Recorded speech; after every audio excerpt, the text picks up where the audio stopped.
Dinner के बाद आशी और शिव नंगे पांव समंदर किनारे टहल रही थीं। लहरों की मधुर आवाज उनके कानों में घुल रही थी। आशी ने शिव की बाह में अपनी बाह डाली और मुस्कुराते हुए कहा, समंदर की लहरें सुनकर ऐसा लगता है जैसे वो भी हमारी बातें सुन रही हों। शिव ने धीरे से जवाब दिया, अगर वो सुन रही हैं, तो उन्हें पता चल गया होगा कि मैं तुझसे कितना प्यार करती हूँ। उसकी आवाज में गहरा स्नेह था। आशी शिव की तरफ मुड़ी और उनकी आंखों में झांकते हुए पूछा, शिव, क्या कभी लगा था कि हम यहाँ तक पहुँचेंगे? शिव थोड़ी देर रुकी, जैसे किसी गहरे विचार में खो गई हो, और फिर बोली, नहीं, पर आज मैं किसी और जिंदगी की कल्पना भी नहीं कर सकती तेरे बिना। यह कहते हुए उन्होंने आशी का चेहरा अपने दोनों हाथों में लिया और उसके माथे पर एक गहरा चुंबन दिया, जो उनके अटूट प्यार का प्रतीक था। अगले दृश्य में आशी अपने फोन में कुछ देख रही थी और उसके चेहरे पर एक प्यारी सी मुस्कान थी। शिव दूर से उसे देख रही थी और उसके मन में एक हल्की सी असुरक्षा की भावना घर कर गई। वो आशी के पास आई और हल्के तंज में पूछा, इतना मुस्कुरा क्यों रही है? कुणाल का मैसेज तो नहीं? आशी हंस पड़ी और शरारत भरे अंदाज में उसे छेड़ा, अगर होता भी तो तुझे जलन होती? शिव अचानक गंभीर हो गई और बोली, मुझे डर नहीं लगता किसी और से, बस तुझसे ही है कि कहीं तू खुद को मुझसे दूर न कर ले कभी। उनकी आंखों में एक अनकहा डर झलक रहा था। आशी तुरंत शिव के पास आई और उनके सीने से लग गई। उसने धीरे से कहा, शिव, मैं खुद को तेरे अंदर ही तो ढूंढती हूँ। उसके शब्दों में गहरा विश्वास और प्रेम था, जो शिव की असुरक्षा को शांत करने की कोशिश कर रहा था।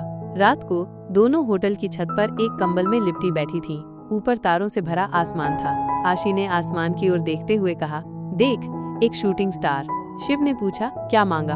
आशी ने मुस्कुराकर जवाब दिया, जो मांगना था वो तो मेरे पास बैठा है। यह सुनकर शिव ने उसे अपनी बाहों में कसकर भींच लिया, जैसे उसे कभी दूर नहीं जाने देना चाहती हो। शिव ने वादा किया, फिर मैं वादा करती हूँ, तुझे कभी तन्हा महसूस होने नहीं दूंगी। उनकी आवाज में दृढ़ संकल्प था। तभी अचानक बारिश शुरू हो गई। दोनों बिना छाते के इधर उधर दौड़ी, लेकिन शिव अचानक रुक गई। आशी ने पीछे मुड़कर कहा, शिव चलना, भीग जाएंगे। शिव वहीं भीगती रही, उसकी आंखों में आंसू थे। उसने कहा, मैं पहले ही तेरे प्यार में पूरी तरह भीग चुकी हूँ आशी, अब और क्या बचा है? उसके शब्दों में एक गहरी भावना छिपी थी। आशी चौंक गई और धीरे से शिव के पास आई। उसने धीरे से अपनी उंगली शिव के होठों पर रखी और कहा, अब बस एक वादा चाहिए कि चाहे कुछ भी हो, तू मुझे छोड़ के नहीं जाएगी। शिव ने उसे कसकर गले लगा लिया और भीगते हुए कहा, तेरी सांसें भी रुक जाएं, पर मैं तुझे नहीं छोड़ूंगी। बारिश की बूंदों के बीच उनका यह आलिंगन एक खूबसूरत और भावुक दृश्य बन गया। रात को दोनों बिस्तर पर लेटी थीं। आशी नींद में भी बेचैन लग रही थी। शिव ने पूछा, आशी, सब ठीक है?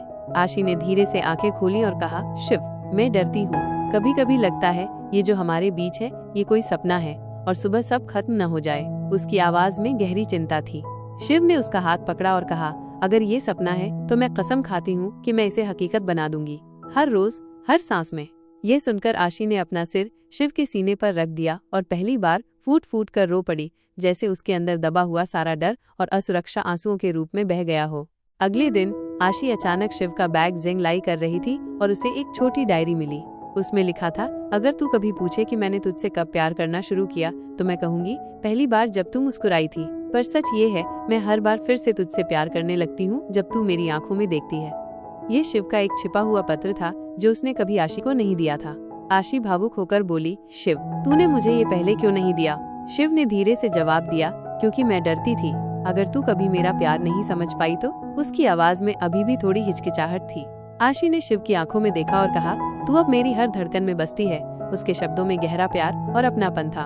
उसी रात 11 बजे आशी का फोन बजा। स्क्रीन पर पापा कॉलिंग लिखा हुआ था। आशी डरते हुए फोन उठाती है। पापा, फोन पर गंभीर आवाज में, घर लौटा आशी, बहुत हो गया ये सब नाटक, बात करनी है तुझसे, अकेली आना। आशी ने धीरे से कहा, पापा, मैं अकेली नहीं हूँ, अब मैं शिव के साथ हूँ। पापा, सख्ती से, बस और कुछ नहीं सुनना, सुबह तक घर आ जा, नहीं तो भूल जा कि इस घर में तेरे लिए कोई दरवाजा खुलेगा। आशी ने फोन रख दिया। उसकी आंखें आंसुओं से भर आईं। शिव धीरे से उसके पास आकर बैठ गई और पूछा, जा रही है? आशी ने आंसू रोकते हुए कहा, जा तो पापा के पास रही हूँ, पर लौटूंगी सिर्फ तेरे पास। शिव ने उसकी आंखें पोंछी और एक गहरी चुप्पी में दोनों की उंगलियां आपस में बंध गईं, जो उनके अटूट बंधन का प्रतीक था।